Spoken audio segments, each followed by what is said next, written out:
Jérôme, donc tout à l'heure, on a commencé à parler des clients. L'un des premiers clients, ça a été le ministère de la Transition écologique. Alors absolument. Donc un peu plus tôt aujourd'hui, dans la table ronde de la souveraineté, à nouveau, on parlait de l'importance de la commande publique. Effectivement, sur ces offres d'IA générative souveraine, elle est au rendez-vous, la commande publique, et on a effectivement un de nos premiers clients, le ministère de la Transition écologique, qui nous a fait confiance et qui aujourd'hui a déployé de manière assez impressionnante leur système autour de nos solutions. Et donc j'ai vraiment l'immense plaisir d'accueillir avec vous aujourd'hui Arnaud Beaufort du ministère de la Transition écologique. Merci de l'accueil.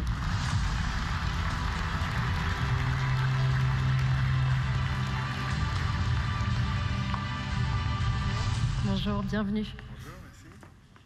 Je vous en prie, prenez place.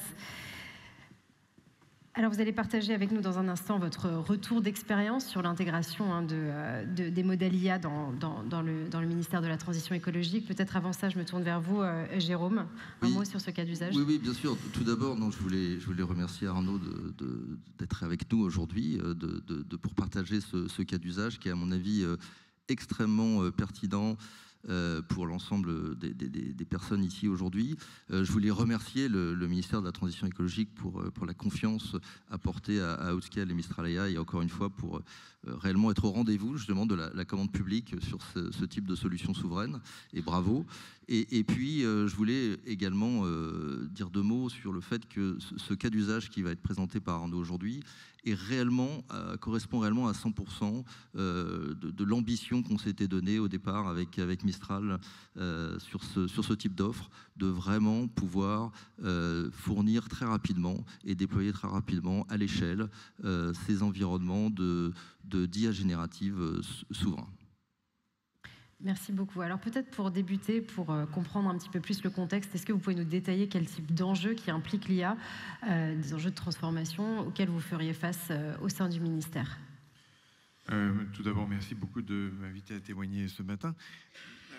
Alors, il y a beaucoup de cas d'usage recensés à l'œuvre ou pressentis dans toutes les organisations. Le ministère ne faisait pas exception. Il y avait déjà beaucoup d'utilisation, beaucoup de gens qui, en fait, faisaient du shadow IA il y a déjà plus d'un an. Et moi, en tant que directeur du numérique, je voyais quand même bien le problème que d'avoir des salariés qui, finalement, ne savent pas bien s'ils font bien de faire ça, s'ils font bien ou pas d'avoir pris une licence plutôt gratuite, d'avoir mis un mail perso ou un mail professionnel, et puis se disent « j'ai pas payé les 20 €, est-ce que je fais bien ?» Bref, vous voyez, cette espèce de flou. Donc on s'est dit il faut absolument doter l'ensemble des agents d'une solution qui leur évite de saisir leurs emails, qui les garantisse que les données ne servent pas au réentraînement des modèles, parce que, bien sûr, c'était ça l'enjeu. Quand vous utilisiez ChatGPT en gratuit, vous ne le voyez pas, mais les données servent au réentraînement des modèles. Donc c'était vraiment une source de problème si les gens n'y mettaient pas que des données libres et non sensibles. Et puis, il y avait une sorte de fierté aussi, parce que, vous ne le savez peut-être pas, mais nous n'avons pas au ministère d'outils, on fait partie des gars courageux de la dernière table ronde, on n'a pas d'outils tellement américains, on est l'ancien ministère de l'équipement, donc il y a une culture très forte d'ingénieurs, et donc on n'a pas, notamment Office 365, on n'a pas Copilot, donc on est vierge de tout. Vous avez pas Skype? Oui, on est plus Outscale qu'Outlook. Et du coup... Faudra le noter, ouais, je pense que... Et du coup, le champ était ouvert. Donc on s'est dit, essayons de faire venir le meilleur des IA, puisqu'on a le choix. Et donc, on a réfléchi à mettre une interface en face des utilisateurs, avec bien en évidence, si un jour vous voyez ça s'appelle le PIAG, le portail des IA génératives, bien en évidence le fait qu'il y a des choses que vous pouvez faire avec des données sensibles, donc c'est uniquement celles qui est présenté ici, Mistral chez Outscale Secnum Cloud. Et puis, il y avait une demande, parce qu'il y avait du Shadow IA sur Perplexity, sur Claude, sur Chat. Donc, on les a mis en dessous, mais c'est nous qui signons les contrats. Dans les contrats, on s'assure que les données ne servent pas au réentraînement des modèles, et c'est nous qui payons aussi. Mais c'est fou, parce que c'est ouvert à tous les agents du ministère, et comment dire, les prix, même les tokens, c'est très faible. C'est-à-dire que l'essentiel de nos agents vont utiliser la version que nous avons en LLM as a service chez vous.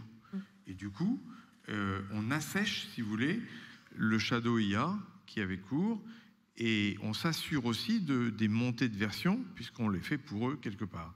Et on a une interface unique, si bien que quand les gens saisissent un prompt, ils peuvent se raviser, puis changer de modèle, et s'ils voient qu'ils ont envie de compléter avec une donnée sensible, passer d'un modèle commercial à un modèle Mistral. Alors vous avez commencé à répondre à la deuxième question, mais peut-être que vous les rajoutez, mais pourquoi avoir choisi Outscale et Mistral? Alors, d'abord, je dois vous dire que quand nous avons initié ça, on était, c'est vrai, assez novateur. Très rapidement, vous avez vu que le Premier ministre a demandé que tous les agents publics sous 1 an aient une solution d'IA générative sur leur écran. Donc, on était assez content de voir qu'on n'était pas forcément non plus parti dans la mauvaise direction. Donc, le système mis en place, eh bien, aujourd'hui, je vous le dis, c'est 2/3 de gens qui vont prompter chez vous. Alors, c'est encore le niveau 0, parce qu'on n'a pas ouvert le RAG, on n'a pas ouvert les API, on n'a pas ouvert...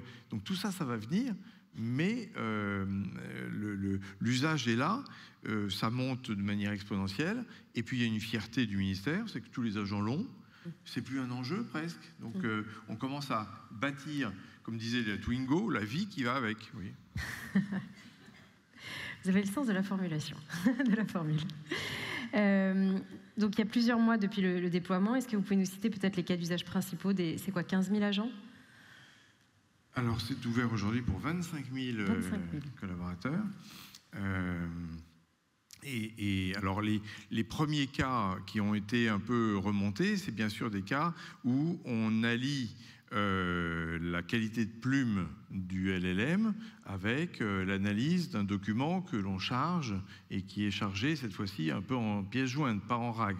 Donc qui va être fouillé pour le résumer ou pour aller chercher des entités nommées ou aller chercher des informations qui s'y trouvent et qui ne sont pas normées. Donc c'est l'analyse de texte. Ça, c'est vraiment assez fort parce que comme dans toute administration, on manipule quand même des documents qui sont très verbeux. Donc c'est important de pouvoir aller assez vite chercher l'endroit où se trouve la donnée précise que l'on cherche. Ça, c'est une aide.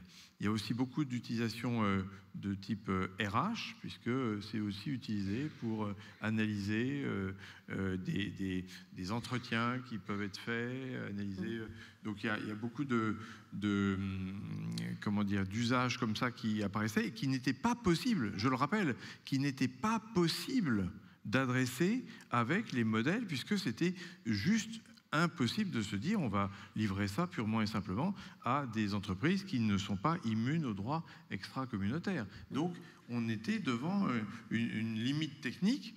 Donc en ouvrant ce qu'on a ouvert avec vous en LLM as a service, eh ben on voit se développer justement cet usage autour des données RH, là où avant on était plus sur des choses plus traditionnelles.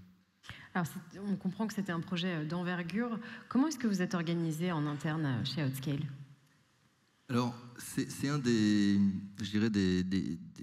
principaux intérêts de cette offre conjointe avec Mistral, c'est que par rapport aux organisations qui vont effectivement aller taper sur des modèles open source, essayer de les déployer sur des environnements, soit on-prem, sur même des clouds, Ici, le bundle est préconfiguré, comme je l'ai dit tout à l'heure, et donc il y a toute l'équipe service client d'Outscale qui est là pour accompagner les clients dans des phases d'onboarding et qui va donc leur mettre les pieds à l'étrier sur l'utilisation de l'offre. Et après, il faut bien comprendre qu'avec cette offre Mistral AI sur Outscale, on a directement accès, donc ce sont les modèles commerciaux qu'on propose, donc il y a du support à l'utilisation, il y a du support premier niveau, deuxième niveau qui est assuré par Outscale, il y a un support troisième niveau qui est assuré par Mistral, directement quand les problématiques est au niveau des modèles, et il y a également la possibilité de faire intervenir des architectes, des experts Mistral AI lors d'ateliers spécifiques qu'on organise avec les clients pour réellement les orienter, les aider à un peu capitaliser sur l'expérience qu'on a au sein d'autres organisations pour déployer ce type de modèle pour des cas d'usage qui vont toucher ces organisations en particulier. Donc réellement, un accompagnement qui fait la différence lors de l'onboarding et du passage à l'échelle. Et encore une fois, on regarde ça comme une solution professionnelle d'entreprise par rapport à une solution plus open source où il faut se débrouiller et défricher le terrain un peu tout seul. Voilà. On arrive à la fin de cet entretien. Merci beaucoup à Arnaud Beaufort d'être venu partager votre retour d'expérience. Merci à vous. Juste un mot pour dire que donc on peut être fier, parce que même dans la période, on peut être fier d'avoir avec le ministère transition écologique et cohésion du territoire, aménagement du territoire, quelque part, vous voyez, une masse critique importante qui, depuis des années, explore une voie souveraine, économe, et qui soutient l'industrie, qui soutient à travers Mistral et à travers Outscale Dassault Systèmes. Donc, réjouissons-nous quand même. Mais dans le concert d'aujourd'hui, c'est pas tous les jours. Et on vous en remercie. Et bravo encore. Merci beaucoup.